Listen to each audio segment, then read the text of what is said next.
created the heavens. Find me now, where grace runs as deep as your scars. You pulled me from the pit, you set me on a rock, hold me by your name, and make my heart whole again. Lifted up, please know it's all for your glory, that I might stand with reasons to sing and to feel. You pulled me from the grave, set me on your rock, called me by your name, made my heart whole again. So here I stand, high in surrender. I need you now. Hold my heart now and forever. Soul, my desire, the sun was broken. Love my whole heart. See as you hold on me, 'cause your grace holds me now. And that grace holds the ground where the grave is. For all my shame remains left for dead in your way. You crashed those angel gates.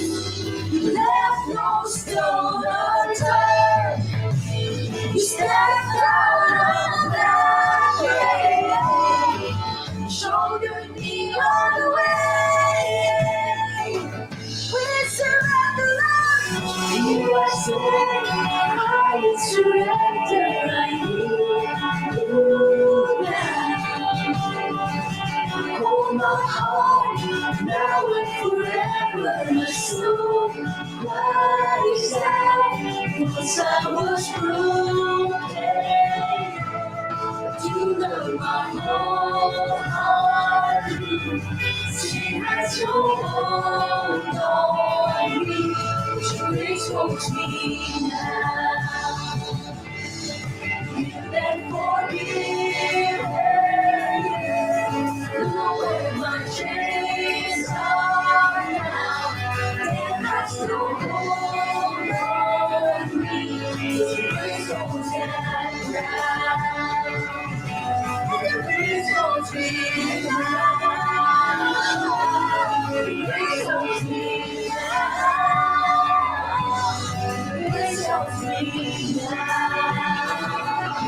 Your grace holds me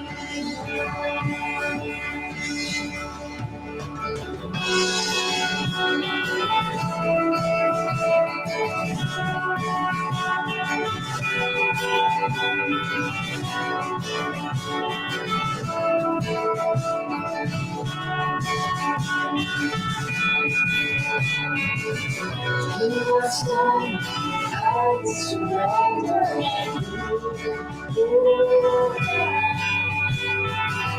Hold my heart, now and forever. My soul cries out. You are strong, I surrender. I need you now.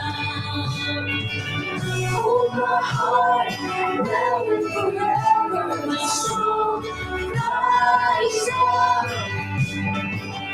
You are strong, I surrender. I need you now.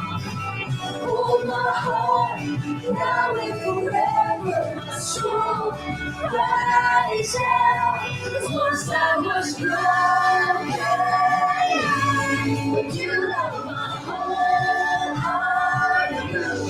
Sin has no hold on me. His grace holds me now. Give and forgive. forgiven. Look where my chains are now. There's no hold on me. His grace holds that ground. His grace holds me now. His grace holds me now. Grace holds me now. Grace holds me now. Forgiven. Look where my chains are now. It has no hold on me, 'cause grace holds me now.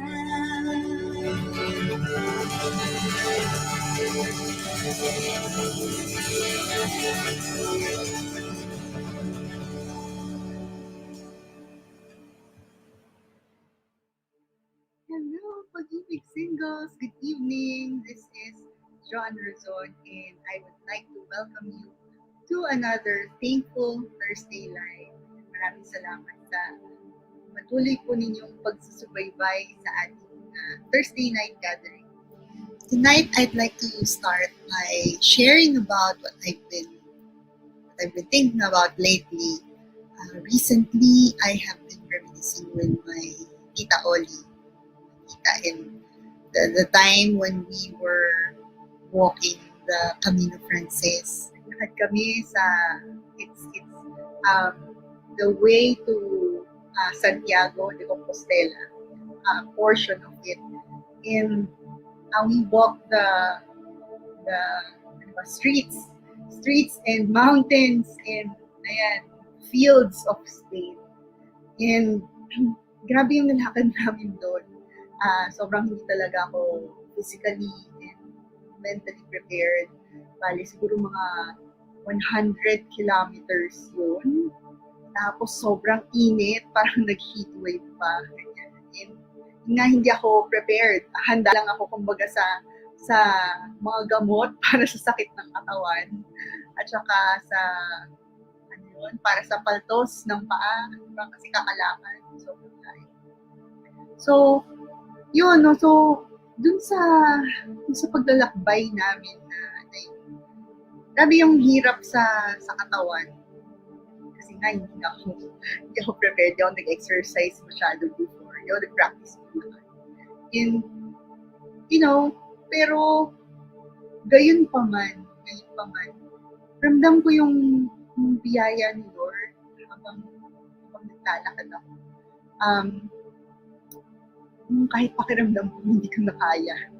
Kaya yung minsan nagtatalo na kami ng tita ko kasi nga ang bagal kong maglakad kasi pagod na ako. Tapos ang sungit-sungit ko, ganyan. Kasi pagod na nga maglakad kasi isa na yun. Pero yung mga panahon na yun, habang naglalakad, yung naging source talaga, I think, ng lakas ko was praying. I was praying the rosary while walking the yun nga, ramdam ko yung biyaya ng Panginoon. Hindi ko kahit gusto ko nang sumuko. Kasi yung feeling ko, Lord, ang ganda ng lugar na to, pero grabing pagsubok sa paglalakad. Grabing test talaga of endurance. And kahit ganun, kahit mahirap, makayanan ko pa rin.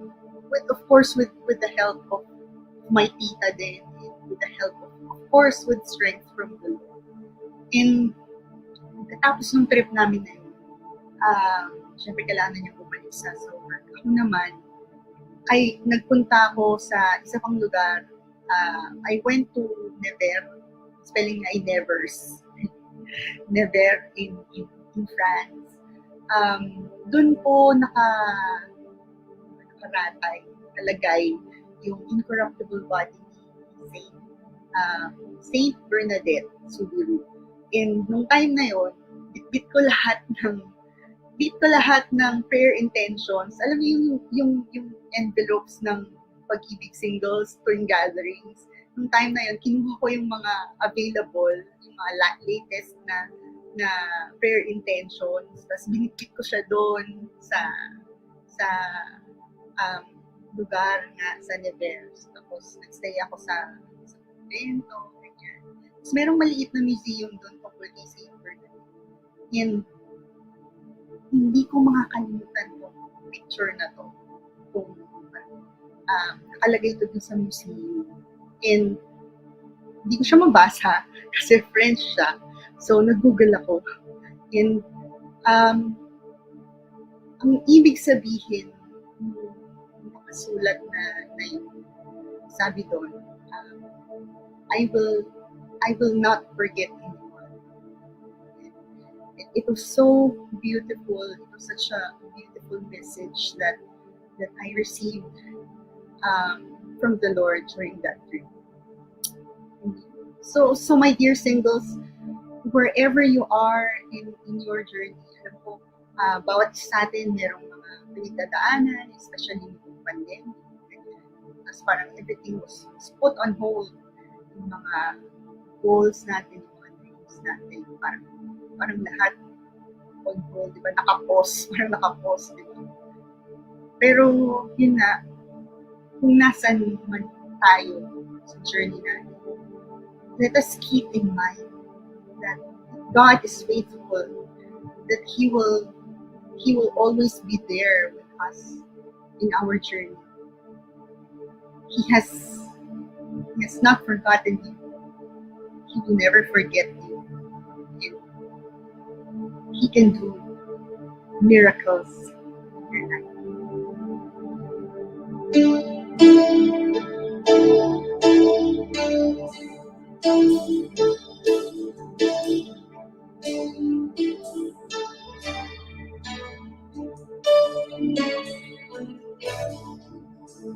Laging tapat, laging sapat, ang aking Diyos na makapangyarihan. Kahit kailan, kahit saan, mananatili ang katapatan. Laging tapat, laging sapat, ang aking Diyos na kapangyarihan. Kahit kailan, kahit saan, mananatili yung katapatan. Sa aking pangangailangan, kung kailangan ay pagmamahal, ang iyong mga biyaya ay walang hanggan. Laging tapat, laging sapat, ang aking Diyos na makapangyarihan. Kahit kailan, kahit saan, mananatili ang katapatan. Sa aking pangangailangan, kung kailangan ay pagmamahal, ang iyong mga biyaya ay walang hanggan. Laging tapat, laging sapat, ang aking Diyos na makapangyarihan. Kahit kailan,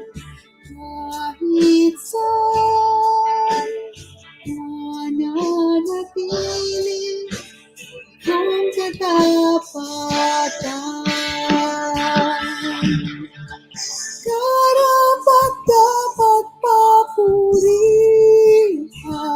ang banal niyong pangalan.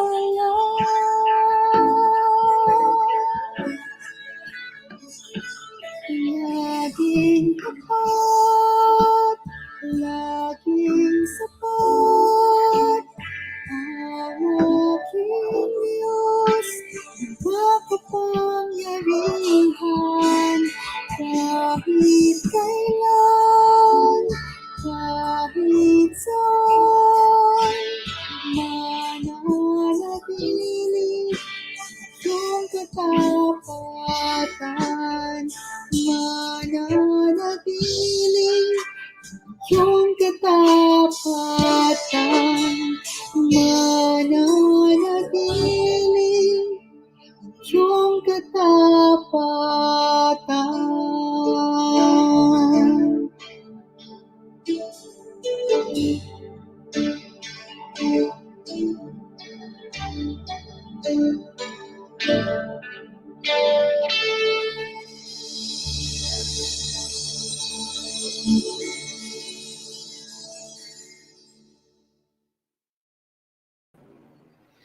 Good evening, singles! Welcome once again here in a place where dreams come true.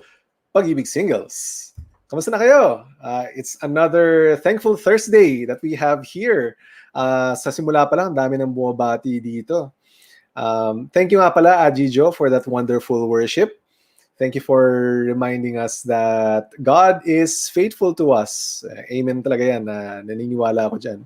Especially, so it's a good reminder, especially whenever we are encountering difficulties in our lives. Yan, parang yung hiking lang ni Ajijo.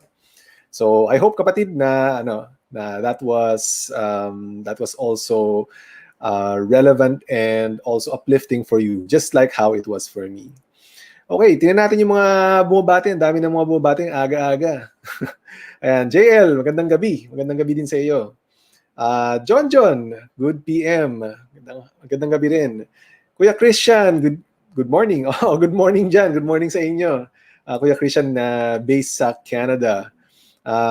Si Ann, nakita ko. Yes, good evening. Si Kiko, good evening. Jana, good evening din. Ayun, si Jana, natuwa siya na nakita niya si Ajijo. Ren, good evening. Good evening din sa'yo. Calvin, good evening din. Adi, good evening. Good evening sa inyo lahat. Butch, good evening. Okay, may binabati pala si Butch, si Carlos, saka si Paulina. Ayun. At binabati rin niya si Sabrina. Mukhang magkamag-anak sila. Okay. Ate Mitch, good evening din. Good evening sa iyo. Ayun, si Rach. Tinatawag niya si Ajijo na napakahabang pangalan. Ajijo, miss you. Ayan. Si Ate Mitch, ayan. Binabati rin si Ajijo. Mukhang marami tayong nakamiss kay Ajijo. Ayan, good evening din, Era. Ayun, hello daw, Kuya Butch. Sabi ni Kiko. Ayan, mukhang maraming bumabati kay Kuya Butch. Ayan, si Jess. Good evening. Good evening din sa inyo. Sino pa ba? To, si Carlos. Bumabati rin siya. Ayun. Sabi ni Carlos, Butch Vasquez, good evening. Nabiyayaan na naman kami ng kapugian mo, bro. Okay. Ayos yan. Okay, binabati ni Carlos si Kiko. What's up, master daw. O kung sino man ang kung meron kayong gustong batiin dito, type lang kayo dyan sa comment. I-tag nyo yung mga friends niyo para makita rin nila, mapanood din nila ang ating Thankful Thursday. And if it's your first time to join and watch us live here in Facebook, mag-comment ka dyan. Iwan ka ng comment, sabihin mo first timer ka, and we'll be sure to greet you over here. Yan. Don't forget, of course, to share this Facebook Live URL. We're also live. Meron din tayong YouTube para mas marami pang makapakinig, makapanood at malaman kung ano yung mga pinag-uusapan natin dito sa Pag-Ibig Singles, ating Thankful Thursday. And sorry hindi ko nabati yung mga yung mga greetings kanina, ang dami. And sabi ni JL, praise God sa magandang worship. Yan, salamat Ajijo. Nakita ko yung mga bumati kanina sina Tita Milu. Yan, laging tapat si Lord. Thanks Ajijo. Nakamiss na nga yung kantang yun, yung inyong katapatan. Naalala ko nung bago ako sa singles nun, parang staple na worship song yun eh. Staple na worship song din ni Ajijo. Kasama yung Espiritong Banal. Ayun. Ayan, si Tessa, I miss you, Ajijo, sabi. Ayan, good evening. Ayan, asawa ko po yan. Good evening din sa'yo. Salamat sa pakikinig sa kabilang room. Ayan, hindi kami pwede magsama dito sa room kasi magfi-feedback daw. Kaya hindi siya pwedeng nandito. Ayan, good evening din, Dana. Ayan, okay. So, if I may remind you, ang series natin for this August is entitled Angat Pinoy. Angat Pinoy kasi bukod sa sineselebrate natin this August ang buwan ng wika. This coming Monday, anong meron this coming Monday? Sige nga, alam niyo ba kung ano meron sa Monday? Walang pasok. Walang pasok, di ba? Sige, ayoko sanang nag-a-announce ng pero alam ko walang pasok sa Monday. Ba't walang pasok sa Monday? Okay. Kasi we are celebrating our National Heroes Day. And then since we're celebrating our National Heroes Day, this month of August, sineselebrate din natin and ino-honor natin ang ating mga kababayans who are making a difference in our nation. Sila ang ating mga modern day heroes. Kung natandaan niyo pa, yung very first na newfound friend natin, first week of August, na-meet natin, ang title nung episode natin the first week of August is Pagkalinga. Pagkalinga. Ang na-meet natin doon si Miss Malu Perez of Potion Project. Ang advocacy niya is towards looking after or taking care of our feline and canine friends. So nalaman natin yung state ng yung issue natin with overpopulation ng mga stray dogs and cats, and ayun, we are called na kumalinga sa kanila. Tapos the following week naman, ang newfound friend naman natin nun, si Mr. Tom Banton of Millennial Catholics. Nalaman natin, yung title nung episode niya ay Pag-Akay. Natutunan naman natin kung paano siya, in his own way, using social media, he is able to evangelize in a modern day, in a modern approach. Yan, ginagamit niya ang Facebook, Instagram, and even TikTok para mag-evangelize ng Catholic teachings and catechisms. Yun, okay? So, in a way, we are inaakay natin ang mga kabataan. Okay, tapos last week kung natandaan nyo, ang guest natin last week is ang principal ng Hungry Minds, si Teacher Candy. Ang title naman ng episode natin last week ay Pag-asa.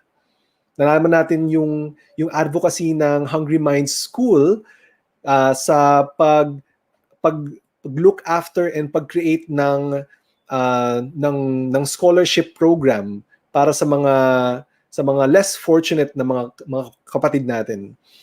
Okay? So we were so inspired with the stories through the videos and also yung mga kwento ni Teacher Candy about these young people who didn't have the means to study on their own, but through the generosity of a lot of people, of sponsors of Hungry Minds, they were able to complete their studies, and meron na sila mga kanya-kanyang trabaho, tumutulong din sila sa Hungry Minds, and that was just it's just amazing stories, one after another. Yun. So Pagkalinga, Pag-Akay, Pag-asa. Yung episode naman natin for tonight, it's entitled Pagtanggap. Pagtanggap. Okay? So bakit kaya? Ano kaya yung ano kaya yung ibig sabihin nun? So bibitinin ko muna kayo for now. Mamaya malalaman natin later on kapag na-meet na natin ang ating guest speaker for tonight. So again, don't forget to share this link with your friends and family members. Please use the hashtag Pag-Ibig Singles Angat Pinoy. You can use Facebook, and meron din kaming Instagram account, and also we have a YouTube account wherein doon natin ina-upload yung mga videos natin, itong mga live videos natin, na-upload natin yan dyan.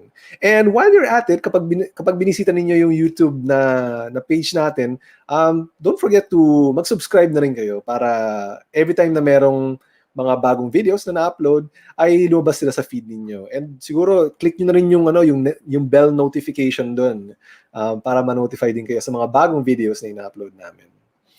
Ayan. Okay, so follow us on social media accounts, and ayan, don't forget to use the hashtag Pag-Ibig Singles Angat Pinoy. Okay. Also, we have we're accepting a love offering and answered prayers. If you have prayers or intentions, and you may send them over by just going to tinyurl.com/singleslo. Again, that's tinyurl.com/singleslo. You can send your prayer petitions over there, Thanksgiving stories. We have a ministry that will pray over them. Okay, so we'll be waiting for your submissions. Okay? Yan, ano ba? Selling Saturdays. If this is the first time that you've heard of Selling Saturdays, this is something that we started when we got into this pandemic. Kasi nung nag-start yung pandemic, marami sa ating mga may dugong entrepreneur, may mga entrepreneurial spirit. So ginawa nating platform yung Facebook para to get the word out there, para i-promote naman natin ang mga produkto ng ating mga kapatid dito sa community. So we call that Selling Saturdays. Every Saturday we post in the Pag-Ibig Singles Facebook account. And yun, we post the products and services na binibenta ng ating mga kapatid dito sa community. So watch out for that. Look for that post in Pag-Ibig Singles. If you have a service or a product na binibenta mo and you want a lot of people to know about it, yan, post it there. Okay? Para ma-add to cart na namin yan kung ano man yung binibenta mo. Okay, and finally, one more announcement that I have is that care group. Ayan, join a care group. Nagbalik na ang CG or care group. If this is the first time that you've heard of care group, this is a smaller community within Pag-Ibig Singles, wherein we meet on a weekly or bi-weekly basis, and so there's a care group for men and for women, and we are divided according to dates and times. Merong Monday CG for men and women, merong Tuesday, merong Wednesday, Thursday, Friday, Saturday, Sunday. Okay, so yan, may schedule yan. If you are interested in joining one, siguro type kayo dun sa comment para our committee will reach out to you. And we can help you identify or select the best care group that will work for you. Okay?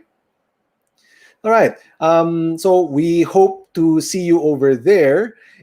Pero in the meantime, habang hindi pa tayo nagkikita-kita, magkamustahan muna tayo.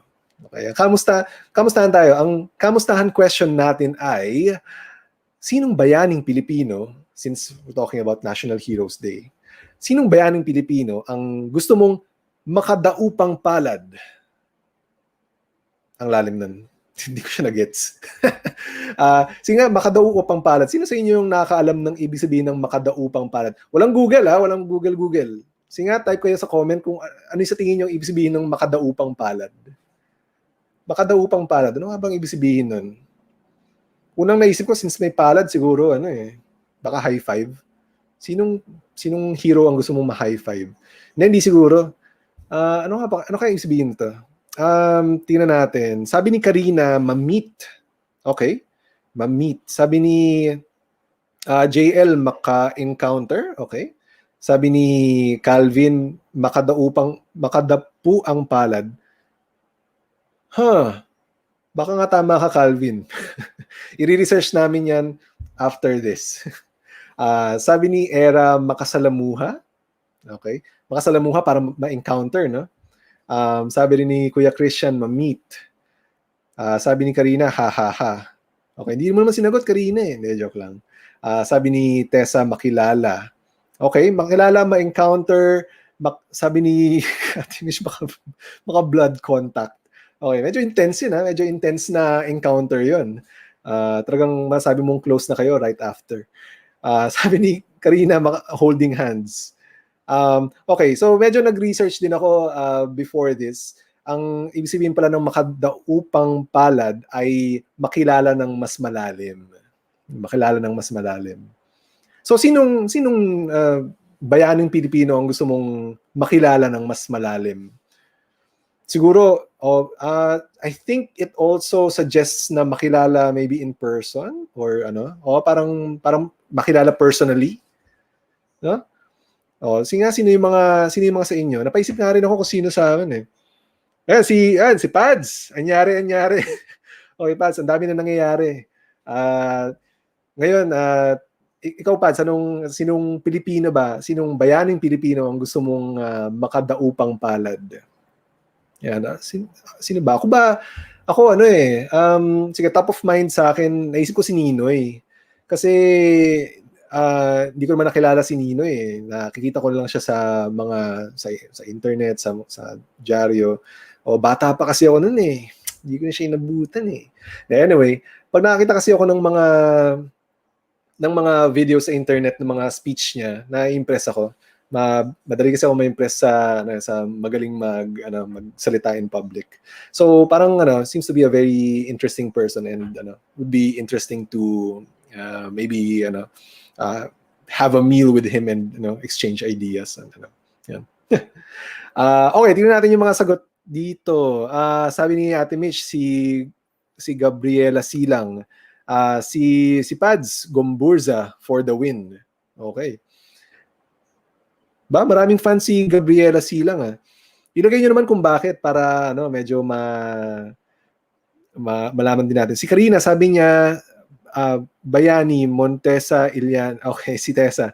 Mahag ko sana ulit in person. Salute to all medical frontliners. Oo nga naman. Lahat ng mga medical frontliners natin, mga bayaning Pilipino talaga yan. Saludo kami sa inyo. Ayan. Sabi ni Kuya Christian, si General Antonio Luna. Okay, gusto mo ring masigawan ni General? Okay. Ayan, bumabati si Pads. Hello mga tol. Nanonood lang ng 90s rock and roll. Tapos napindot ko to. Ayan, okay. Di ko alam, Pads, kung paano ka nag-end up dito habang nagtitingin ng mga 90s rock and roll. Pero good to have you here.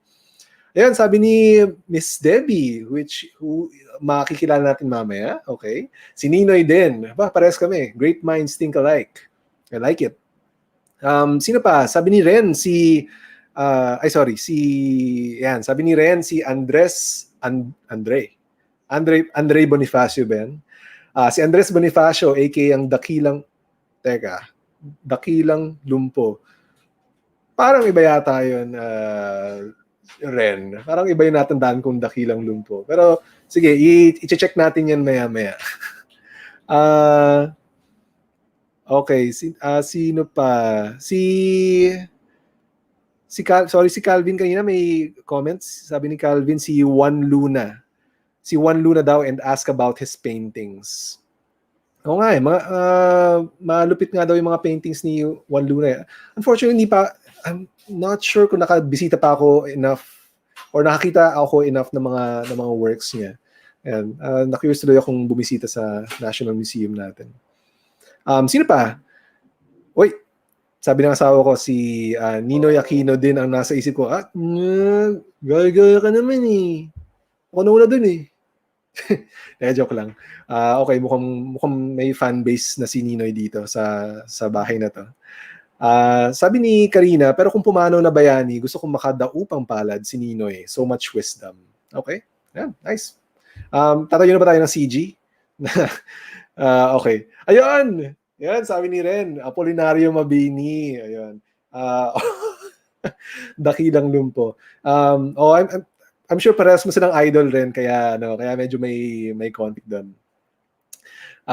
Yun, Apolinario Mabini, sabi rin ni Kiko, malayong kamag-anak ko siya. Talaga? Oh, okay. Thanks for sharing. Next one. Joke lang. Talaga, Kiko, di namin alam yun.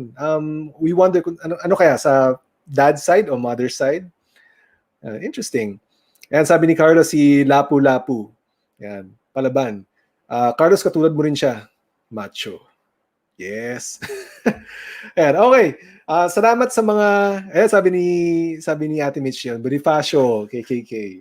Yan. Siyempre, hindi po ito yung KKK na nasa US, pero KKK na katasasang kagalang-galang naku, lagot ako sa history teacher ko. Kagalang-galangang okay, mapag-google ako mamaya. Medyo na on the spot ako doon. Salamat, Ate Mitch. Salamat sa mga sumagot sa ating kamustahan question. And medyo nakita natin isa sa mga sumagot ang ating guest speaker ngayon, and I'm privileged to introduce her to you. And so ang speaker natin for tonight is a nurse by profession and also a mom of 2 boys. She's the department head of the Persons with Disability Office in San Juan office, and she has been a PWD advocate long before his youngest son with Down syndrome was born. She is part of the working committee of Miss Possibilities Foundation and one of the MP, or Miss Possibilities, MP mommies of the group. Brothers and sisters, let's all give a warm Pag-Ibig welcome to Miss Debbie Page.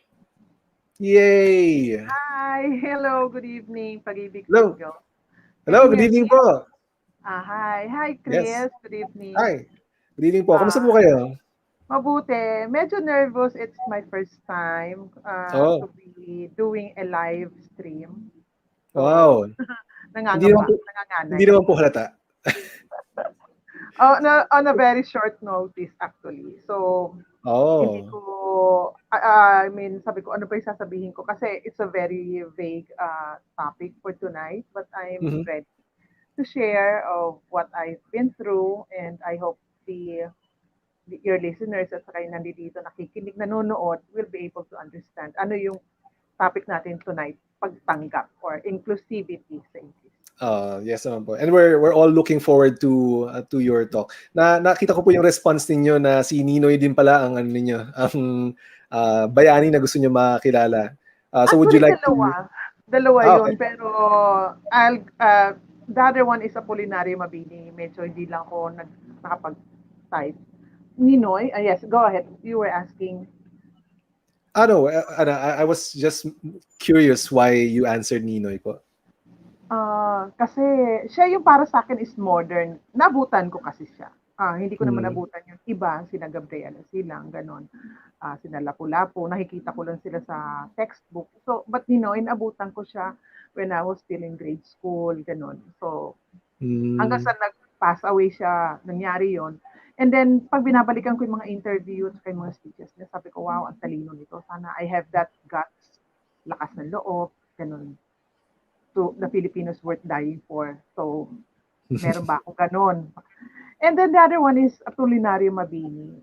Basically because hindi lang siya yung dakilang lumpo. Kumbaga, kung ang mga farmers may mga santo, 'di ba? Ang mga seaman, meron silang santo. Hindi naman sila sabing ang PWD ay may santo sa katauhan ni Apolinario Mabini. But pag birthday niya, sineselebrate ng mga PWDs sa entire nation, national, yung kanyang birthday, and doon natin parang pinaka-big celebration yung birthday niya para sa mga PWDs, a person with disabilities. Okay. So talaga nilo-look up siya ng mga PWDs, no? And yes, I think for good reason then. Yes. Yeah. All right. Miss Debbie, we're all excited and looking forward to what you're going to share with us. which I'm sure will be very inspiring. Yes, So, thank you. ayan, without further ado, everyone, this is Miss Debbie Page. Thank you, Chris.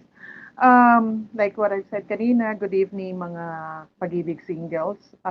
Bigyan ko lang muna din maliit na background. I used to be a member of BLD or Bukas Loob way back, mga 25 years ago sa Cebu. So parang this one is just like a homecoming. And tonight, I'm going to talk about uh, pagtanggap, or most likely, ang sinabi sa akin, it's on exclusivity. Now, pinakilala ko as Miss Possibilities. Bigyan ko muna ng short background, yung Miss Possibilities. Now, this is the first time in Asia na merong beauty pageant for young ladies or girls 12 years old and above with special needs. It's a beauty pageant. First time to, dito ginagawa sa Philippines. Naka-5 beauty pageants na kami. It started in 2015 and then due to pandemic noong 2020, hindi na natin ito nagawa. And Miss Possibilities was founded by Miss Suzanne Yuson. And wala siya tonight. Supposedly kasama ko siya, but due to conflict of schedule, she cannot come. And you will see, I will be showing some videos of bakit ang Miss Possibilities na nag-evolve not just from a pageant, kundi into more, no? Making one of our mission is to make these girls be accepted. Now, isa sa mga reasons bakit na buo yung Possibilities is to create awareness. Kasi although sa sinasabi natin na alam na natin about merong persons with disabilities, but this one, it's a different kind of awareness para dun sa mga young girls na i-encourage or how do you say it, ma-inspire sila na despite of their disabilities or with their special needs, they can be join or masama sila sa mainstream society. And kailangan malaman din nila kung ano yung important roles nila sa society. Hindi lang yung pag sinabi PWD, sila yung alagain. Some of them can be successful in their own world or in their own career. This is also one of our advocacy sa Miss Possibilities is to build the self-confidence of these young ladies. And of course, i-celebrate din yung kanilang mga achievements sa life. Yung iba, because of their special needs, limited ang kanilang galaw, limited ang kanilang nagagawa. But meron din silang other talents na na-enhance. Yung iba is nakapagtapos ng 2 kurso sa college. So, nakapokus din tayo doon. And isa din dito sa reason bakit ang Miss Possibilities na buo, kung pupuntahan niyo yung aming Facebook page, nakalagay doon yung tagline, Beauty Knows No Boundaries. It redefines the meaning of beauty. Hindi sinasabi na yung beauty is talagang vogue, perfect, talagang flawless. Iba ang ibig sabihin na ng beauty. So, beauty knows no boundaries. We don't go for, we don't like the body shaming, kung ano. Lahat yan, hindi pwede. I mean, kaya nga tayo nasa awareness na yung beauty is beyond, it should not be skin deep. It should be more on the inner beauty. So like what I mentioned kanina, we have evolved from having the annual pageant to give into our mission. Although ang pinaka-focus ng Miss Possibilities is the beauty pageant every year, meron din kami mga missions. We have done a lot of medical missions, hindi lang dito sa Metro Manila, kundi pati din sa Mindanao. And we also did some, yung medical missions, hindi lang yung medical missions na may tumitingin ng mga doktor. Nagdadala din kami ng mga therapist dun sa medical missions na yun. We bring them over to Mindanao para makita din yung mga bata doon. Maraming mga bata kasi sa ibang provinces na hindi pa nakakita ng o hindi pa natitignan ng mga developmental pedia, ng physical therapist, ng occupational therapist, ng speech pathologist. So, yun ang focus namin. We focus on those kids with special needs.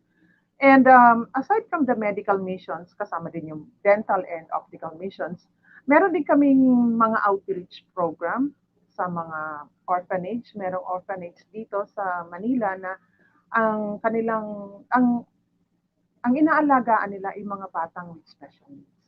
Meron din kaming naibigay na mga donations nung panahon na pumutok yung bulkan ng Mayon, may mga bagyo sa Bicol. So we send hygiene kits, toys, activities, yung mga toys na may kailangan na activities para sa mga batang may special needs. So yun ang focus namin. Na I'm sure tatanungin nyo pagtanggap. Na-mention kasi kanina ni Chris that I'm a mom of 2 boys. Yung eldest ko is a nurse na. Yung youngest ko is a cute boy. Kanina nandito siya sa tabi ko. He's already 11 years old. His name is Sean. He has Down syndrome. So, yung pagtanggap na yan, paano ba naging madali sa akin? Although, sabihin man natin na how do you say it? Mahirap. Pero talagang, that's Sean. At this, etong panahon to, he was only 8 years old. So, hindi ganun kadali na sabihin na parang, kasi I had him nung ako ay nasa 40s na. So sabi ko, after 11 years na gap nila ng kanyang kuya, I'm pregnant again. And then, so ang daming plano, na pag eto na lumabas, ganyan. And then suddenly, nung sinabi ng pediatrician, mukhang may Down syndrome anak mo, ipa-karyotyping mo. Karyotyping test is one way to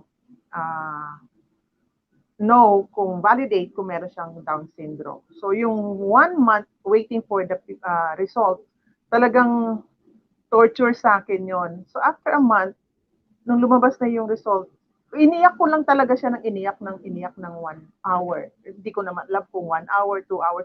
Basta nakaharap lang ako sa altar and I was really crying.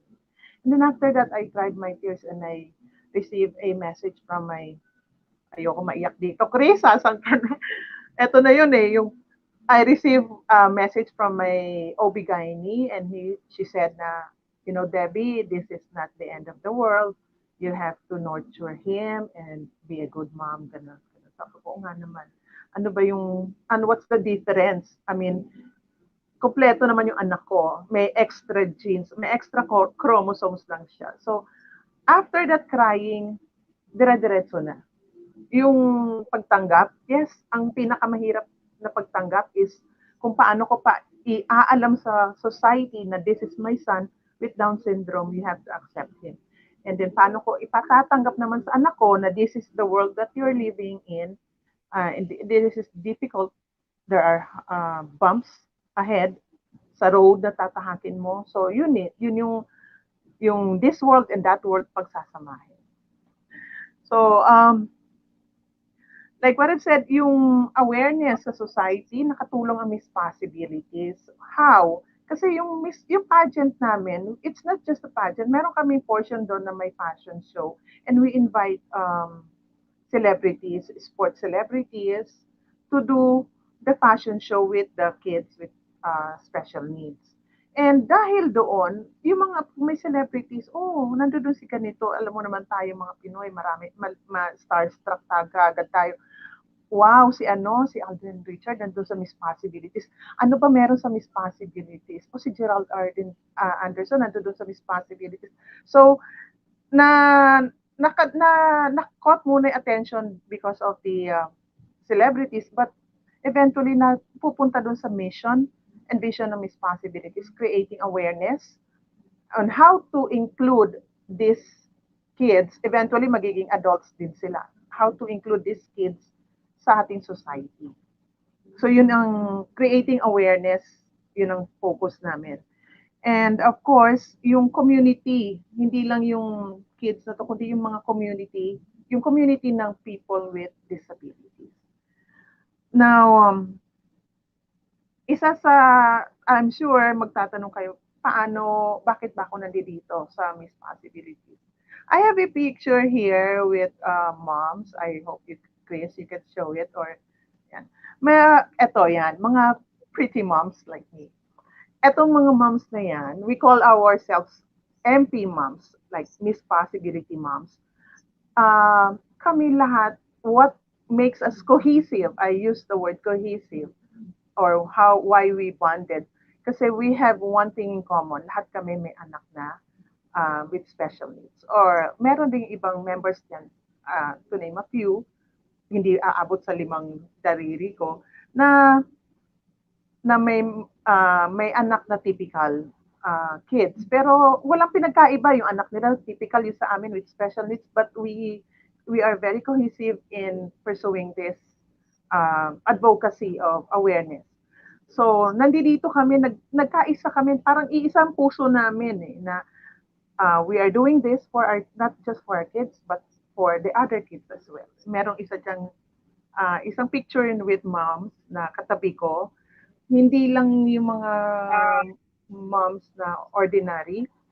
Some of them are also doctors and some of them are businesswomen. Pero pagdating sa Miss Possibilities, we become ordinary mommies yan. Ayan sila, ang gaganda namin. Yung nasa gitna, isa siya sa aming mga pageant participants. She joined our Miss Possibilities. Ito yung last na Miss Possibilities, September 2019. The following year, nagka-pandemic na. So, andyan marami dyan magaganda. May mga businesswoman dyan, may career woman, merong doctor kaming kasama. And andyan dyan ako.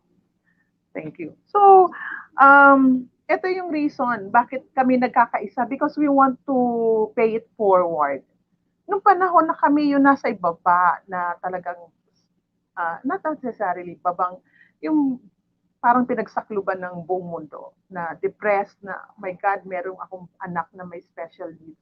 Somebody assisted us in one way or another. Magkakaiba man ang needs ng aming anak. Yung isa may Down syndrome, yung isa may ADHD, yung isa may autism. Lahat kami dinaanan yan. Pare-parehas kami. Now, as we go through the process of healing and acceptance, we want to pay it forward. Ito yun. Dito nag-evolve yung Miss Possibilities through the initiative of Miss Susan Yuson. Now, for me, itong Miss Possibilities, hindi lang ito siya, it's not just a worthy cause. Para sa akin, it's more of a lifestyle. Kasi nagsimula sa anak ko, pagkakaroon ng anak ko ng may Down syndrome, nag-join ako sa Miss Possibilities.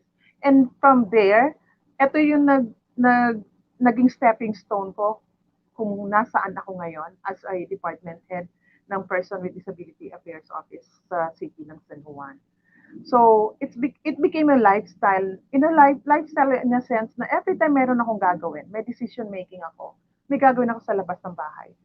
Lagi ko iniisip yung mga taong may kapansanan, yung mga taong may special needs na nahihirapan. Kung ako nga, typical person, nahihirapan, how much more sa kanila. So, isa to na laging consciously, is this going to help the community of people with disability? Now, we want to make this world a better place for our kids, kasi alam natin, yung kids natin will become the future adult or the future generation of our world, of our community. So, ngayon, for almost 2 years na ng pandemic, nagta-touch base pa rin kami sa Miss Possibilities. It's just like homecoming na pag nagkakakita-kita kami or bumabalik sa Facebook, bumabalik yung mga memories, yung mga pictures, ganyan. Or merong sa Viber, meron happy birthday. Parang nare-recharge ka ulit. Like what I said, parang homecoming. Andyan lang yung mga sis ko, yung mga MP moms ko. It's there. Doon lang ako magre-recharge. After being recharged, full bat ulit. So, ready to face the world again. Lahat kami. Yun ang nararamdaman namin. So, I know I speak so fast. Kung meron kayong kwento. By the way, meron akong papakitang video Etong video na ipapakita ko is, how do I say it? Ito yung nakapagpabago ng buhay ng mga young ladies. Through Miss Possibilities, nagkaroon sila ng confidence.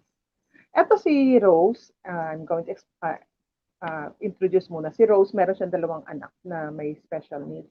And pina-join niya sa Miss Possibilities. Can you play the video, please?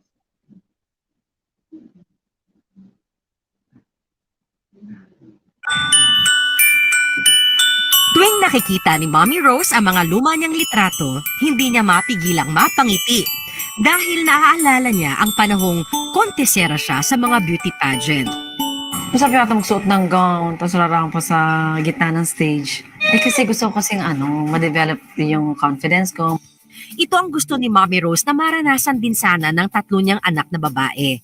Pero ang pangarap niya tila suntok sa buwan.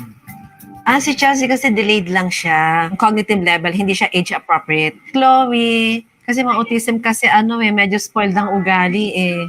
Dahil sa kalagayan ng 2 anak, may laging dasal si Mommy Rose. O pwede lang maging normal sila pareho.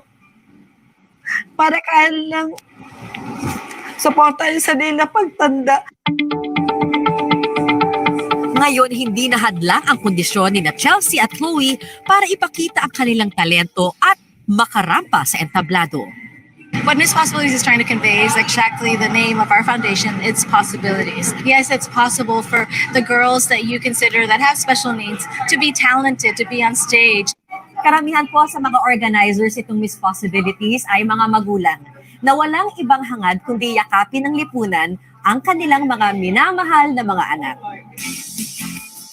Pang-4 na taon na ng Miss Possibilities na itaguyod ang karapatan ng mga batang may special needs. Highlight ng event ay ang pagrampa kasama ang mga sikat na celebrities, gaya ni Liza Soberano. I'm just really proud to be part of it and to be like an eye-opener to the rest of the people that they're not so different. Saludo rin si Gerald Anderson sa mga matsatsagang volunteer na nagtataguyod ng advokasya para sa mga special kids. Nakakatuwa at may mga tao na talaga sumusuporta at nagbibigay ng pagmamahal sa kanila. Para sa organizers at magulang ng mga batang sumali sa Miss Possibilities, may special needs man ang kanilang mga anak. Pero gaya ng lahat ng mga bata, dapat silang mahalin at pahalagahan ng lipunan.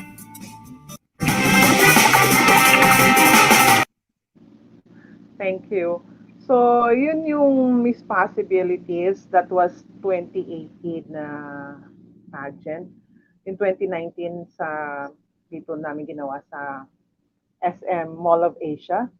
And meron pa, maliban kay Chelsea and Chloe na-inspired, meron din isa pang na-inspired na, meron pa kami isang video. Can you show that one, please? Yung isang video na I'm not so sure.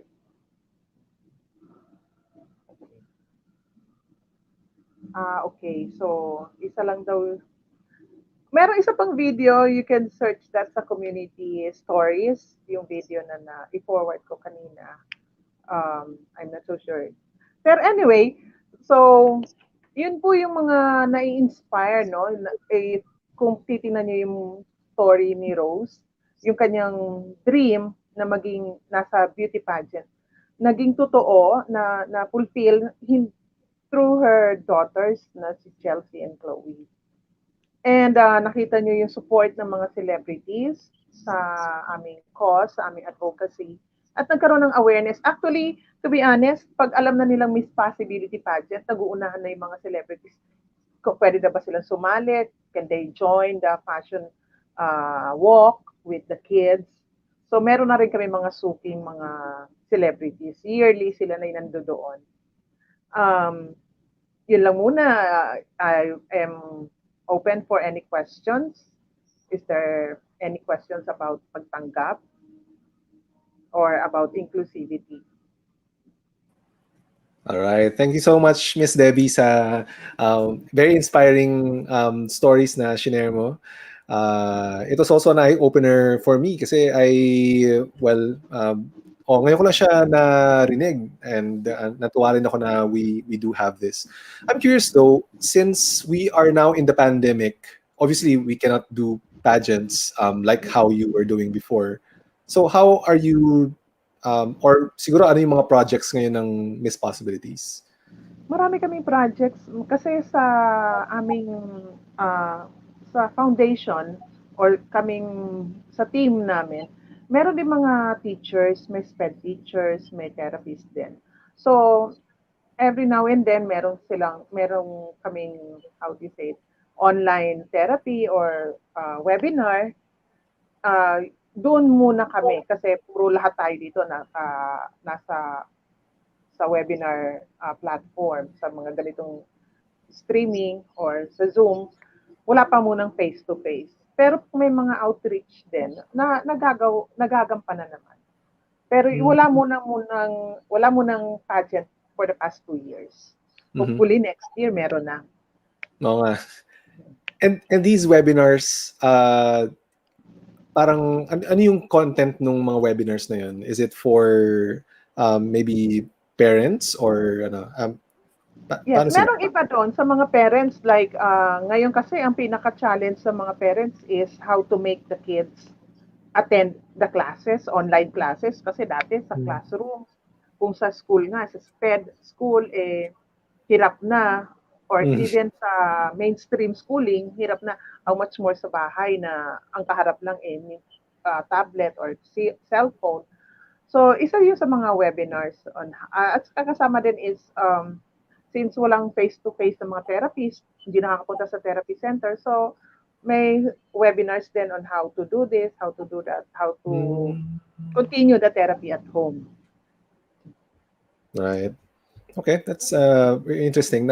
Nakita ko rin sa Facebook page po ninyo nung Facebook ng Miss Possibilities na yun nga may mga webinars din pala kayo. That's good. Yes, meron kaming Facebook page, Miss Possibilities Foundation. Okay.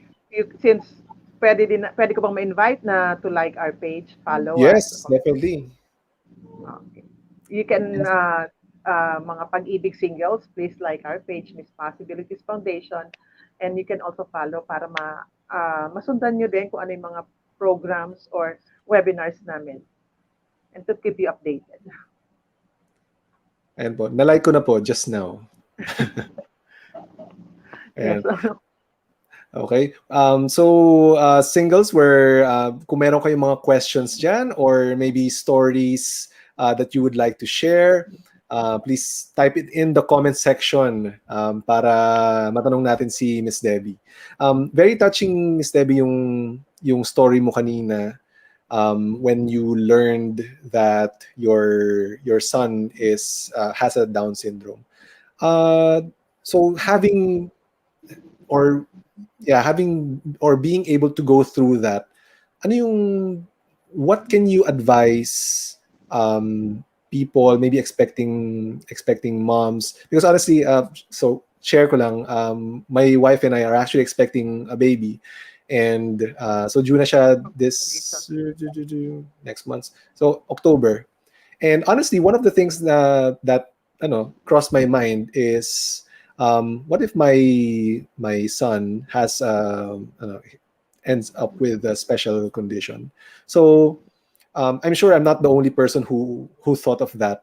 What can you advise expecting parents who maybe realized or learned that their son or daughter has a special condition?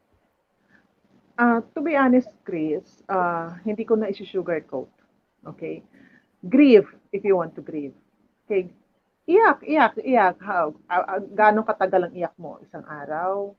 Isang buwan? Isang taon? But you have to come to that point na kailangan mo na rin acceptance. So, may ibang mga processes. Alam natin na, di ba, may stages of grieving. Yung sinasabi nilang DABDA, denial, anger, bargaining, depression, and acceptance.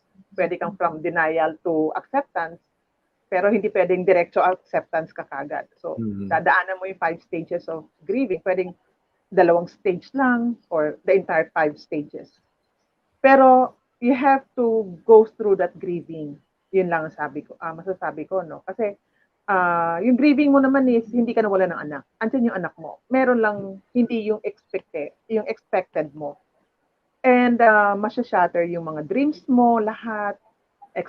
Yun na, yung expectations mo. Pero after that, you have to get up, dust off yourself, and then you have to be strong. Kasi sino ba ang hahawakan ang aasahan ng anak mo kundi ikaw. So if you yourself, nakalugmok ka doon, sabi ko nga kanina, nasa ibaba, paano mo mayaangat kung ikaw nasa ibaba? So you have to be above so you can pull your son or your child na may special needs. Kailangan kasi ng tulong yon. Now, ang pinakasunod doon after para mapadali yung acceptance is search for yung support group. Yung sa akin, naghanap talaga ako kagad ng support group sa internet. Saan ba may Down syndrome sa Philippines? Ang mali ko pa nga nag-Google search ako, Down syndrome sa US ang nahanap ko. And hindi ko muna nahanap yung Down syndrome na nasa city ko kasi at that time I was living in Makati. And then 2 barangays away lang, nandoon lang pala yung office ng Down Syndrome Association of the Philippines. So sa US yung mga support group ko, at kung hindi pa nagkaroon ng big event ng mga Down Syndrome, ng Happy Walk, hindi ko pa malalaman na meron pala sa Pilipinas. Kasi I gave birth to my son January, yung Happy Walk happened on the month of February, at lumabas yung confirmatory ng karyotyping ng first week of March. So parang sinayang ko, ihinayang ko na iniyak ko ng iniyak. I mean, yung anxiety na 1 month while waiting for the result. Sana pala, kung nakilala ko yung disapi that time, hindi ako nag-torture ng sarili ko. Pero anyway, nalusutan ko na yon. So yun ang ayaw kong maranasan ng new parents. Kung ano yung naranasan ko. Pero it's normal to grieve. Right. Ang laki talagang tulong ng may community po na makakapag-share kayo ng mga experiences ninyo and maybe console each other, share each other's experiences. Yun. Totoo yun. Yeah. Yung community, no, hindi lang yung support group na parehas ng disability. Malaking tulong din kasi ang church, sa simbahan, kung yung mga nakakasama mo, like kung kakasama mo sa community, sa choir, ganun. Sila din malaking tulong din yun na meron ka brother and sisters dito, spiritual family mo behind you. And isa lang, Chris, idadagdag ko, do not feel sorry for yourself. Kasi nung minsan, pinakilala ko yung anak ko. Actually, bitbit ko yung anak ko, tapos bitbit ko yung anak ko, tapos kasama ko yung mom ko. Sabi ng isang career woman, oh, your baby looks different. Tapos sabi ng yung mami ko sumagot, my apo has Down syndrome. Tapos sabi ng babae, oh, I'm so sorry. Sagot kagad ng mami ko, don't be so sorry. Gumanon siya, parang there's nothing to be sorry about. Gumanon siya, so dinipensahan kagad niya yung apo niya. So sabi ko nga naman, why should I feel sorry? Diba? Wala namang dapat don't feel sorry. Yun lang masasabi. Alright. Nakita ko may comment po si Ate Mitch dito.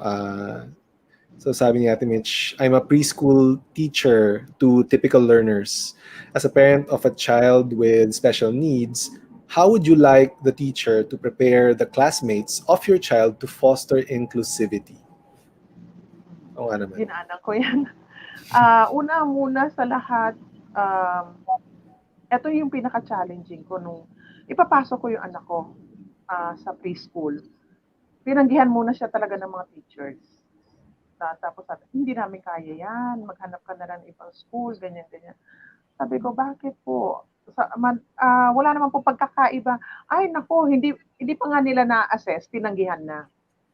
So, ang ginawa ko is, pinasok ko siya sa isang daycare muna na with typical kids.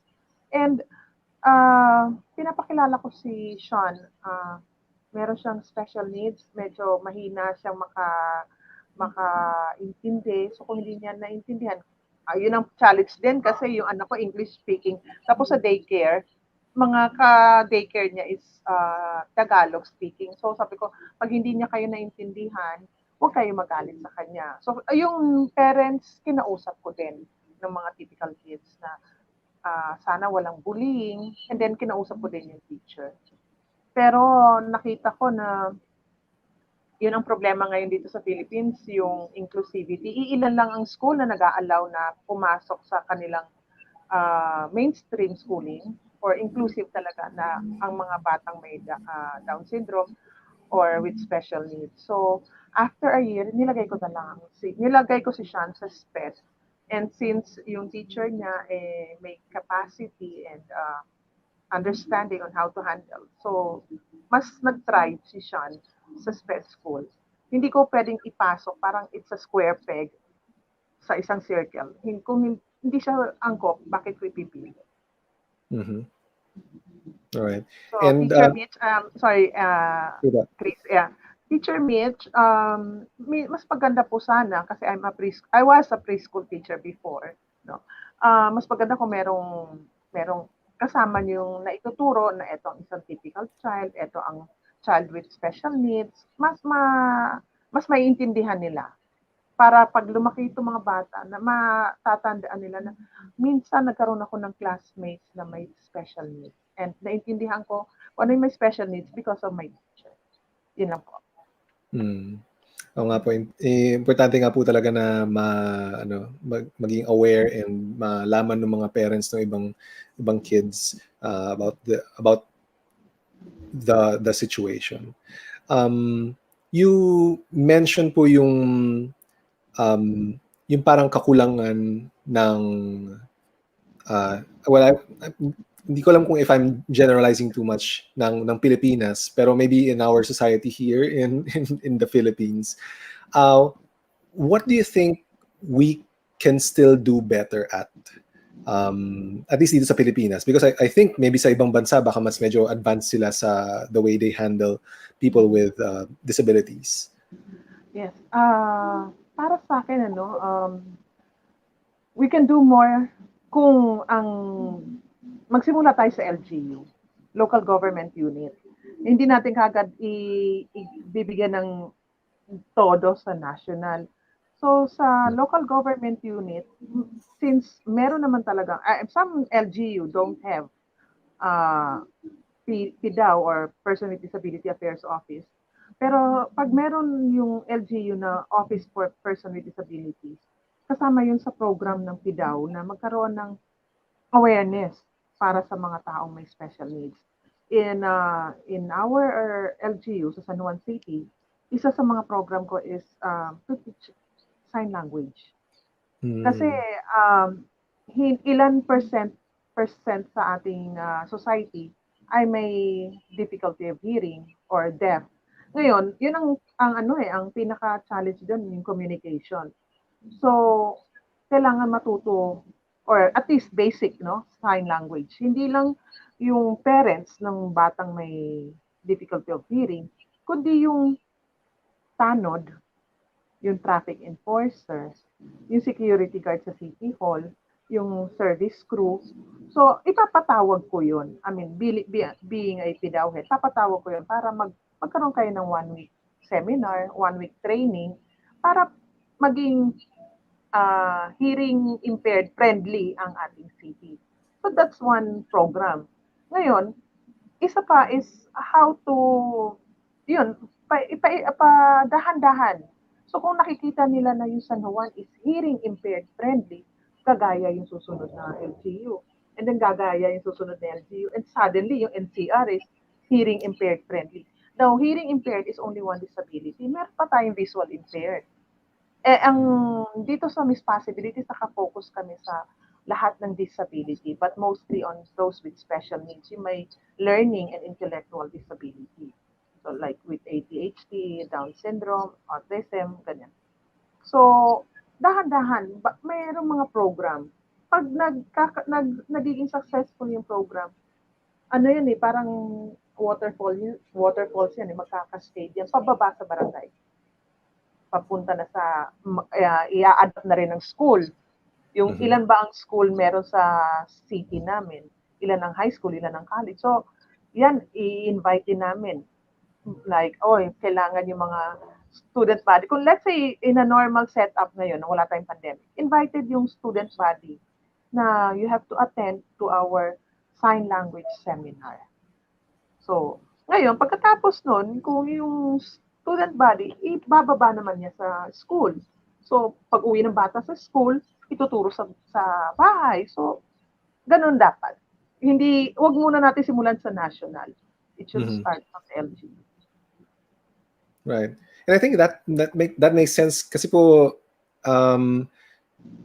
probably that's also the apprehension of other people who don't understand, or maybe they just don't know how to support or to relate or ganyan with persons with disability, and being able to know how to sign language will help them, will help with the inclusivity. Kaya I agree po dun sa mga comments nyo kanina. Sorry, hindi ko napansin kanina sa chat, nasa comment section pala natin yung website ng Miss Possibilities, yung Facebook. Yan, yung Facebook page nila.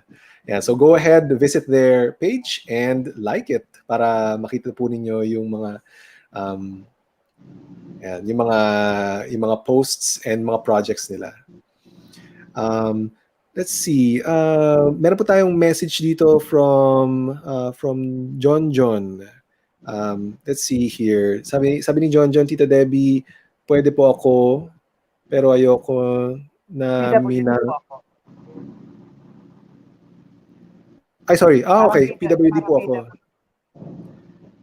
Pero ayoko na minamalit ako dahil sabi sa Bible, pantay-pantay ang lahat ng tao. Tama po ba yun? Yes. Tama. Kasi, sino yung nag-message? Sorry, si John po. John. Yes, John. You have a different ability. Yun na yung politically correct na yun. Wala kang disability. You have a different ability. Meron kang kakayahan na hindi namin kayang gawin. At meron din akong kakayahan na hindi mo kayang gawin. So, it doesn't mean hindi mo kayang gawin, kulang ka. At hindi dahil hindi ko kayang gawin yung kaya mong gawin, may kulang ako. So, pantay-pantay tayo. Merong iba na ang disability nila is hindi sila makapagsalita, hindi sila makadinig, pero napakagaling nilang artist, napakagaling nilang mag-drawing or mag-paint. So, ako ang alam ko lang i-drawing is yung mga stick na tao. So, hindi kami magpapantay. Aangat siya, nasa baba ko. Pero meron din akong alam na, let's say, hindi siya makapagsalita, pero ako nakakanta. So, umaangat ako doon. So, hindi mo pwede sabihin na maliitin mo yung sarili mo. Tama yung nasa Bible, lahat tayo pantay-pantay sa mata ng Diyos. Yeah, amen. Naalala ko nga po yung naalala ko yung, there's this video I saw from a YouTuber na he shared about his son na may autism, and although pag nakita mo yung anak niya parang parang seems like looking at different places, ganyan. Pero dinemonstrate niya yung wit, yung talino nung anak niya. Apparently, and I was also amazed, yung anak niya can identify kung anong araw, like Monday, Tuesday, Wednesday, Thursday, Friday, any date na iba mo sa kanya, na-identify niya kung anong araw yon sa calendar. So I thought that was amazing. And ayun, parang na-explain dun na this kid has this amazing ability, pero hindi lang siya, he's just unable to parang maybe relate with sa social norms, kaya medyo awkward siya and such. Kasi merong talagang very thin demarcation line. Kung although sa Down syndrome kasi kitang-kita yung features at saka merong confirmatory test, yung karyotyping test. Pero sa autism or sa ADHD, may mga thin demarcation line yan na paano mo masabi na ito ay typical or ito with autism or ito ay baka enhance na masyado yung kanyang skills and or talents. Kaya parang lumalabas na may autism pero yung pala ay wala. So it's mahirap siyang i-define. But yes, meron talaga silang mga special abilities. Meron I don't know if you're watching yung the Good Doctor na yung doctor na with autism.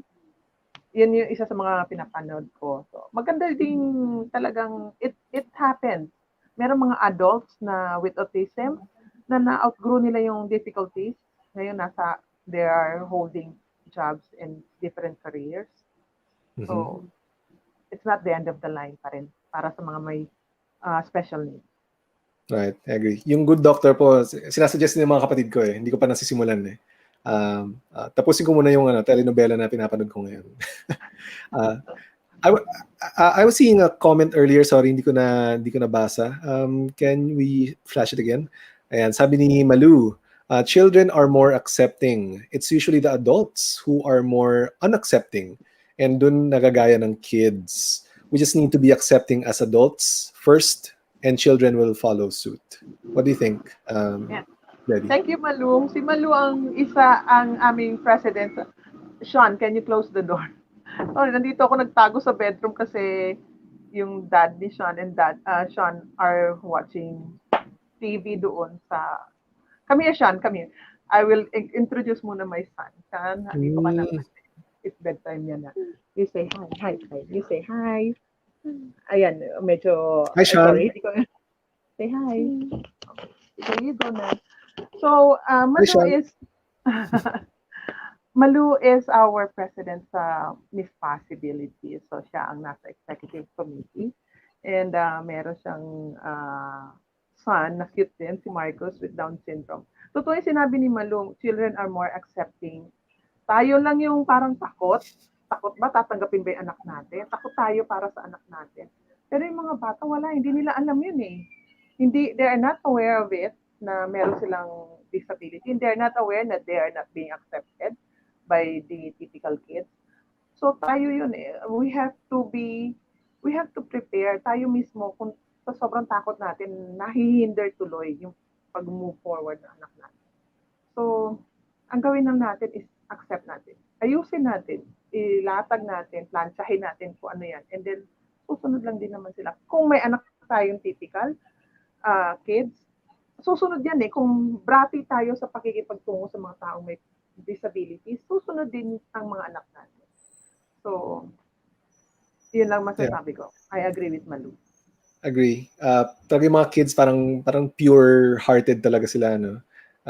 Unfortunately na dudungisan lang ng society maybe. Ayan.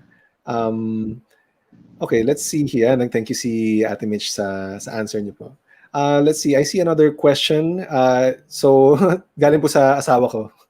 When a PWD recovers from their disability, if that's possible, are they no longer considered to be under the said category? Does that happen, Ms. Debbie? Yes, oo.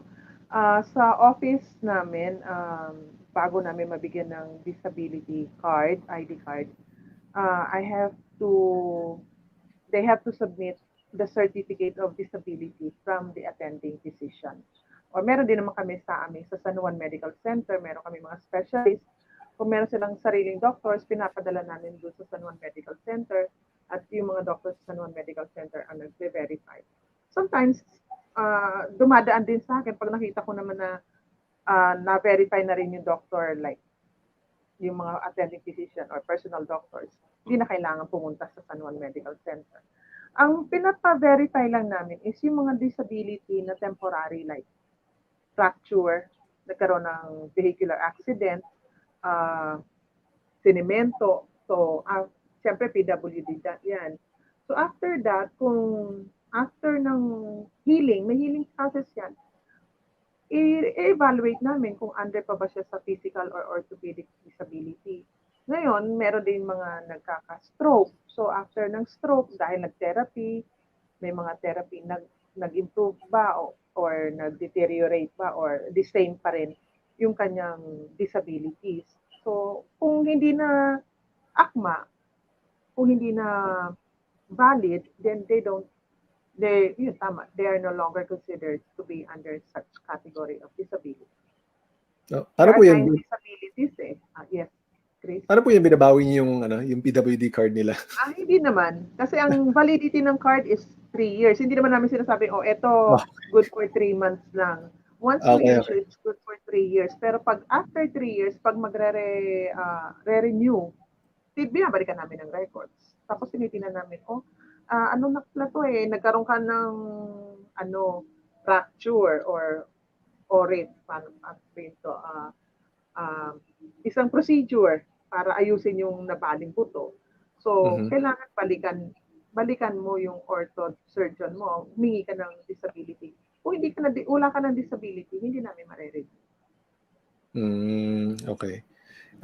Sabi niyo po, merong nine kinds of disabilities? Yes, 9 types of disabilities. Merong learning, magkaibang learning sa intellectual disability, sa mental disability, may psychosocial, may physical, may orthopedic, magkaiba din yun.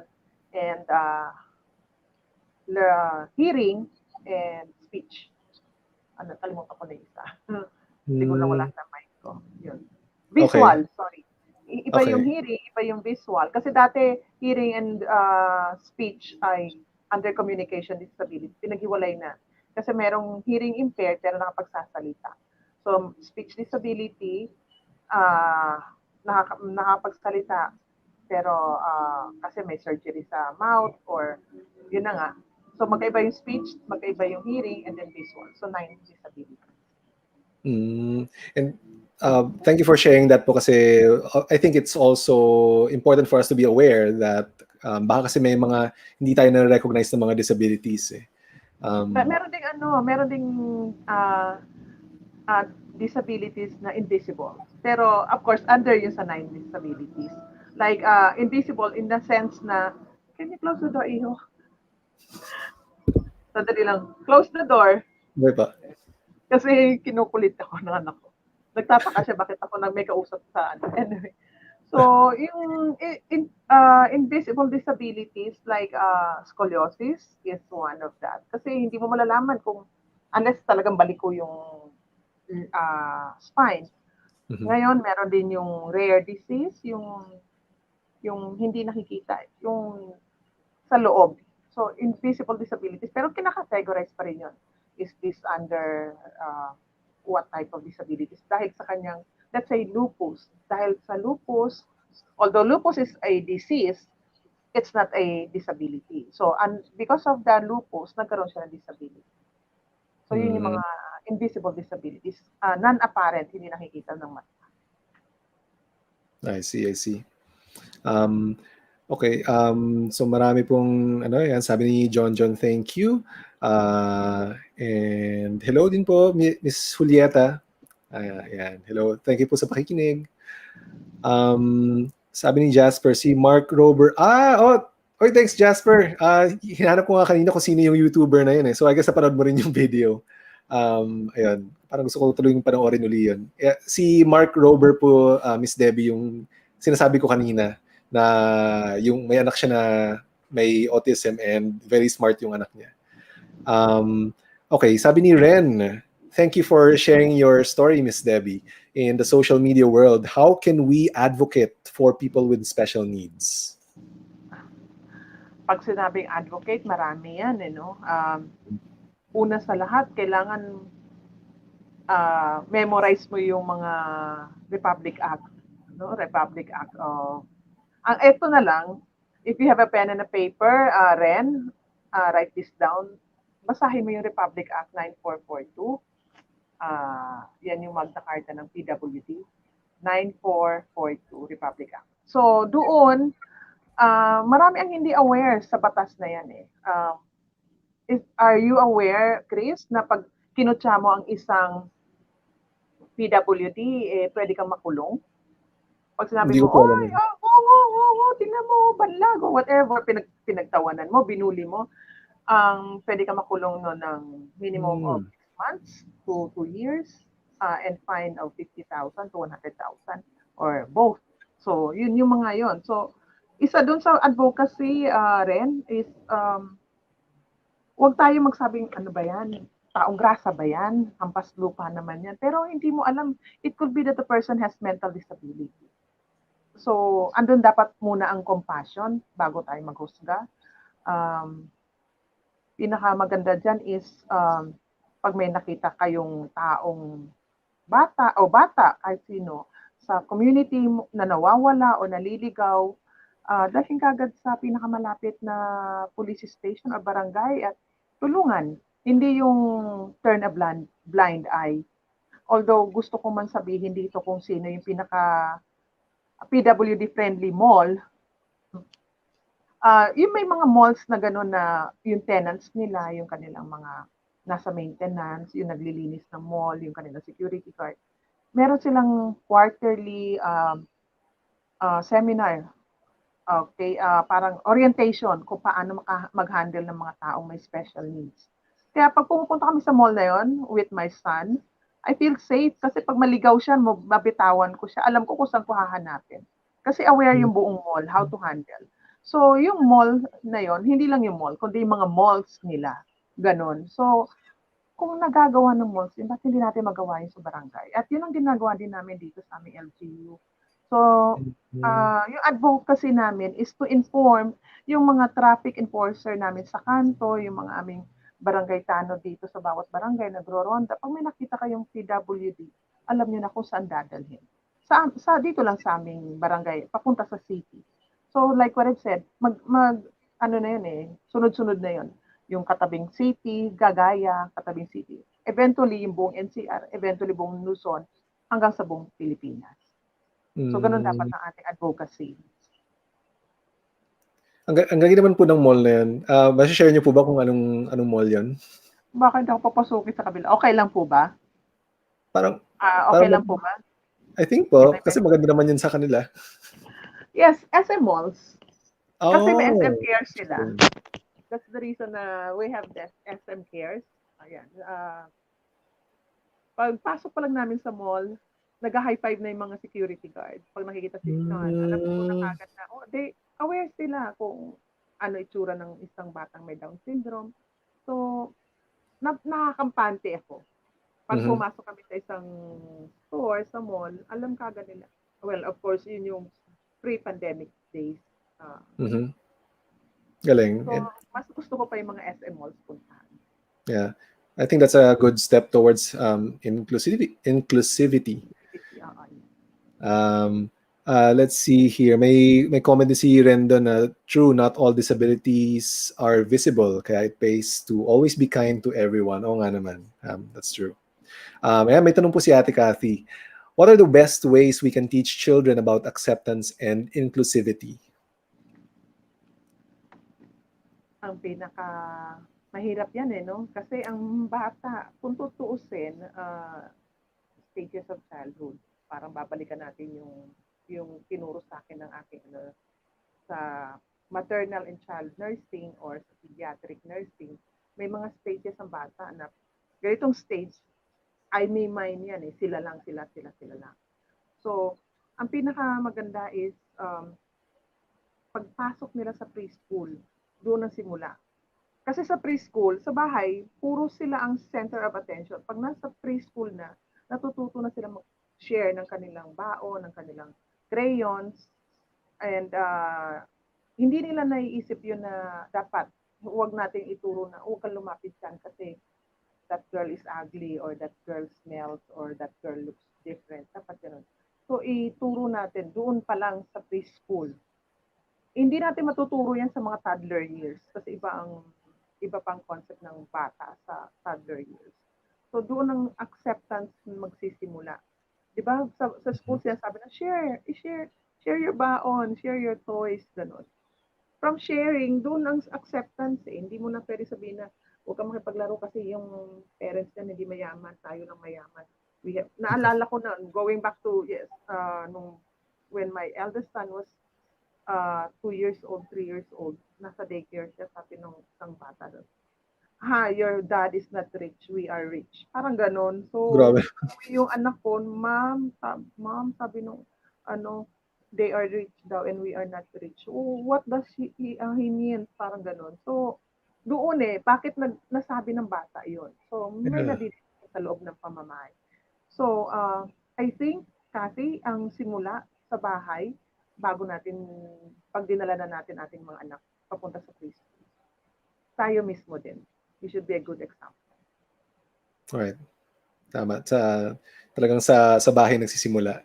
Ayan, bumabati po sila Myra. So, mukhang kailan niyo po sila? And si Yes Malu. po, mga aming mga kasamang pretty moms ng MP, Miss Possibilities. Hi Myra, siya po yung isa doon sa mga pictures na flash ko kanina. May kanya-kanya po kaming tokas sa Miss Possibilities. Sila po yung in charge sa pag-invite sa media, pumunta sa mga TV guesting, radio guesting si Myra. May partner po siya, si Miss Karina. And wala dito. So, yan po. May bawat isa po sa amin sa Miss Possibilities, may kanya-kanyang task to do.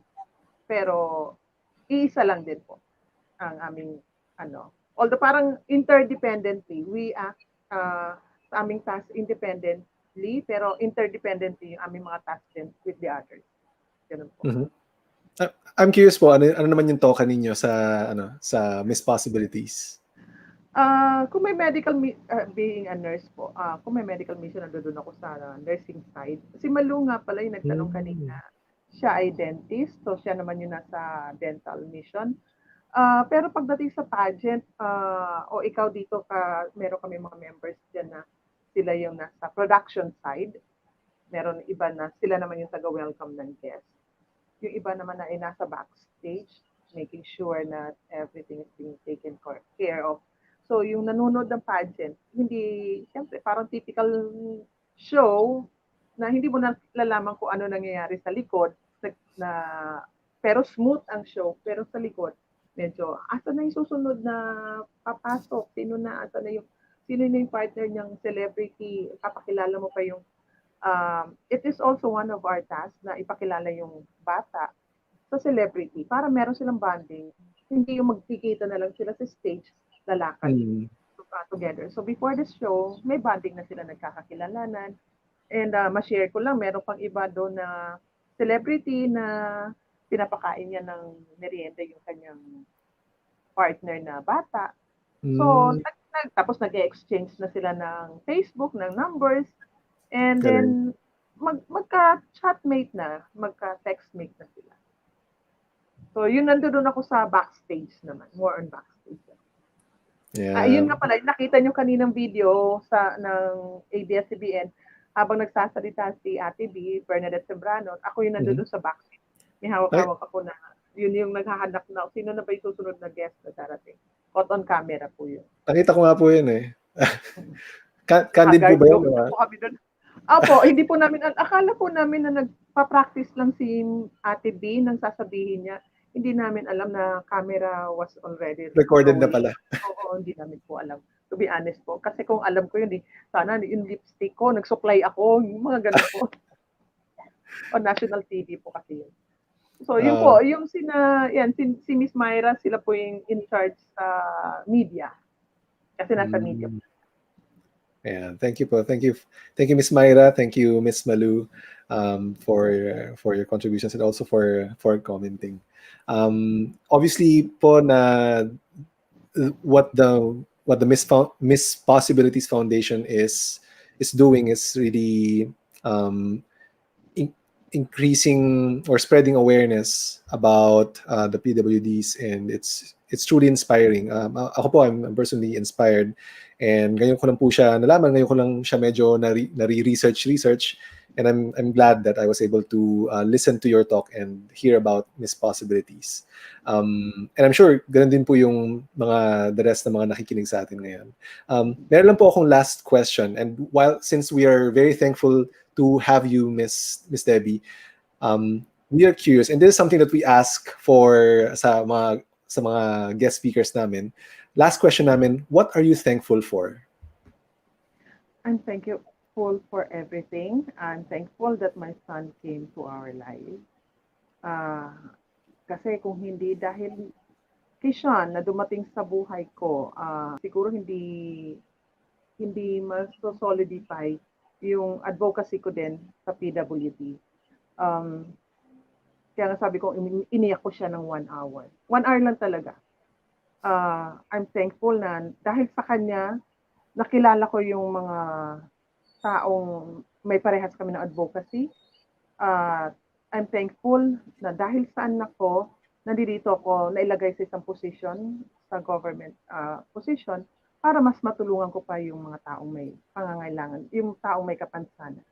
So yun ang thankful ako na I thank God for giving my son to me. And sana tumagal pa na makasama namin siya. Mm-hmm. Yeah. I think that's a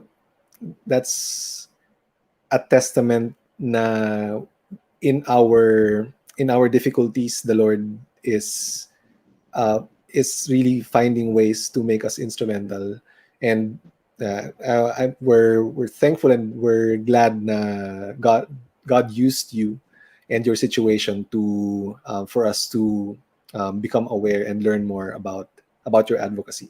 So thank you so much, Miss Debbie, and yeah, it's a pleasure meeting you and having you here in our Thankful Thursday. Yeah, pa. So, brothers and sisters, thanks again for being here again. Please do share this Facebook Live video. This will also be present in our YouTube account, so watch out for that. So just a reminder, this coming, ayan, ito yung mga social media accounts natin: Facebook, Instagram, and YouTube. This coming Sunday, we will have our Soulful Sunday, where we will pray the Holy Rosary together. All right? Ayan, so that will be 8 p.m. dun sa Pag-Ibig Singles Facebook page. And also again, remind ko lang kayo, puntahan niyo sa comment section. Pinost namin kanina yung Facebook page ng Miss Possibilities Foundation. So go ahead, visit their page and like them para maging aware tayo sa mga projects nila. Right, that's all that we have. Thank you again, Miss Debbie. Thank you, brothers and sisters, for joining us tonight. And we'll see each other again only here in the place where dreams come true. Pag-Ibig Singles. Good night, everyone.